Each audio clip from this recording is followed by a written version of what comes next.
Audio Jungle. Audio Jungle.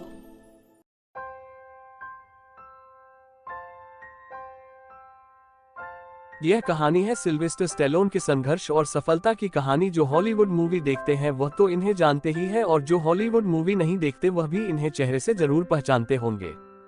Rocky और Rambo जैसी superhit action film देने वाला स्टार कभी इतने बुरे दौर से गुजर रहा था, आज इस बात पर यकीन करना बहुत मुश्किल है। सिल्वेस्टर स्टेलोन को बचपन से ही एक्टिंग का शौक था और उन्होंने अपने जहन में यह बात अच्छे से बैठा ली थी कि उन्हें एक एक्टर ही बनना है। एक्टर बनने का जुनून इतना था कि उन्होंने बीच में ही ग्रेजुएशन की पढ़ाई छोड़ दी और न्यूयॉर्क चले गए।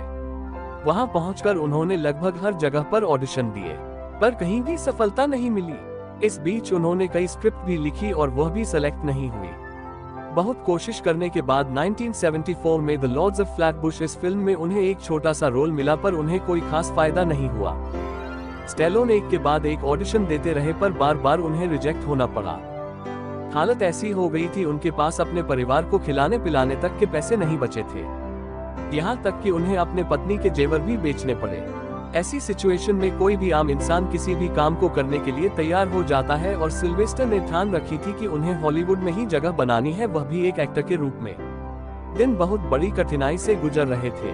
ऐसे ही किसी दिन सिल्वेस्टर टीवी पर बॉक्सिंग का एक मैच देख रहे थे, जिसमें वह वेपनर और मोहम्मद अली की फाइट चल रही थी। उस वक्त मोहम्मद अली अपने चरम पर थे। वेपनर की हार लगभग निश्चित थी, बावजूद उसके वेपनर बार बार घुसा खाते पर फिर भी लड़ना नहीं छोड़ते। इस मैच ने सिल्वेस्टर स्टेलोन को बहुत इंस्पायर किया। उन्होंने इसी के आधार पर एक कहानी लिखने की सोची और वह लगातार 20 घंटे तक लिखते रहे। 20 घंटे की मेहनत के बाद सिल्वेस्टर स्टेलोन ने रॉकी हिस्ट्री की स्क्रिप्ट तैयार कर ली। स्क्रिप्ट लिखकर भी बहुत एक्साइटेड थे। उन्हें पक्का यकीन था हर कोई इस स्क्रिप्ट को पसंद कर लेगा। स्क्रिप्ट लिखने के बाद उनके हाथ कांप रहे थे, क्योंकि उन्हें पूरा यकीन था अगर यह फिल्म बनी तो सुपरहिट होगी। यह स्क्रिप्ट लिखकर वे तसे प्रोड्यूसर के पास गए, पर महीनों तक ट्राई करने के बावजूद कोई भी इस पर काम करने को तैयार नहीं था। स्टेलोन अपनी जिंदगी के सबसे बुरे दौर से गुजर रहे थे। अब उनके पास बिल्कुल भी पैसे नहीं बचे थे। उनके पास अपने प्यारे कुत्ते को खिलाने के तक के पैसे नहीं थे, और एक दिन मजबूर होकर शराब की दुकान के सामने खड़े होकर लोगों से अपना कुत्ता खरीदने के लिए बोले। बहुत कोशिशों के बाद एक आदमी ने $25 में उनका कुत्ता खरीद लिया। स्टेलोन की लाइफ का सबसे बुरा दिन था। वह रोते हुए घर गए थे। उन्हें वह करना पड़ा था जिसके बारे में वह सपने में भी नहीं सोच सकते थे। इस दौरान वह रॉकी की स्क्रिप्ट लेकर घूमते रहे। आखिर में एक प्रोडक्शन को कहानी पसंद आ गई। उन्होंने स्टेलोन को स्क्रिप्ट के लिए $1 लाख का ऑफर दिया। अपने खराब स्थिति में भी स्टेलोन ने शर्त रखी कि वह स्क्रिप्ट तभी देंगे जब फिल्म में रॉकी का रोल उन्हें खुद को करने दिया जाए। पर प्रोडक्शन इस बात के लिए तैयार नहीं हुआ, और उसने यह कहकर मना कर दिया कि वह अजीब दिखता है। तब स्टेलोन ने स्क्रिप्ट देने से इनकार कर दिया। इस बात को 2 हफ्ते बीत गए। एक बार फिर प्रोड्यूसर ने उसे कांटेक्ट किया और स्क्रिप्ट के लिए बड़ा ऑफर दिया, पर स्टेलोन तैयार नहीं हुए और प्रोड्यूसर अपना ऑफर बढ़ाता गया। स्टेलोन मना करते रहे। प्रोड्यूसर ने $400,000 तक का ऑफर दिया, पर स्टेलोन इस बात पर अड़े रहे कि रॉकी का रोल सिर्फ वही करेंगे।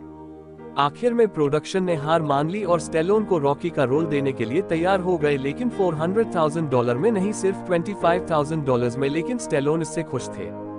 पैसा मिलता ही स्टेशन सबसे पहले उस शराब की दुकान पर गया, और 3 दिन तक इंतजार करने के बाद वह आदमी उन्हें वापस मिला। स्टेलोन ने उस कुत्ते के लिए 25 की जगह $150 ऑफर किए, पर उस आदमी ने स्टेलोन की मजबूरी का फायदा उठाते हुए स्टेलोन से $15,000 और रॉकी मूवी में एक छोटा सा रोल मांगा। तब स्टेलोन मान गए। रॉकी मूवी में उस आदमी और कुत्ते को आप देख सकते हैं।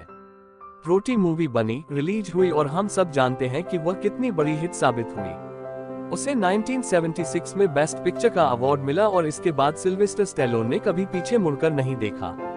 रॉकी और रैमो सीरीज के साथ साथ उन्होंने कई सुपरहिट फिल्में दी। आज अपनी मेहनत, लगन और कभी भी हार ना मानने वाले अपने जज्बे के दम पर पूरी दुनिया के लिए प्रेरणा के स्रोत बने हुए हैं। केवल स्टेलोन ही नहीं, आप किसी भी सुपरस्टार को करीब से देखेंगे तो यही पाएंगे कि उन्होंने जो सफलता हासिल की है उसके पीछे बड़ा संघर्ष है। कभी ना हार मानने का जज्बा है। कुछ भी हो जाए, एक बात का ध्यान रखिए, कभी भी अपने सपनों की उम्मीदों को मरने मत दीजिए। आज के लिए बस इतना ही। कल फिर मिलेंगे नए वीडियो के साथ। आपको वीडियो कैसा लगा? अगर अच्छा लगा तो लाइक करें, कमेंट करें और दोस्त लोग को भी शेयर करिए। और चैनल अफजाल आइडिया सब्सक्राइब करना मत भूलिए, क्योंकि रोज इसी तरह के वीडियो आपको रोज मिलेंगे इस चैनल पर। धन्यवाद। Audio Jungle.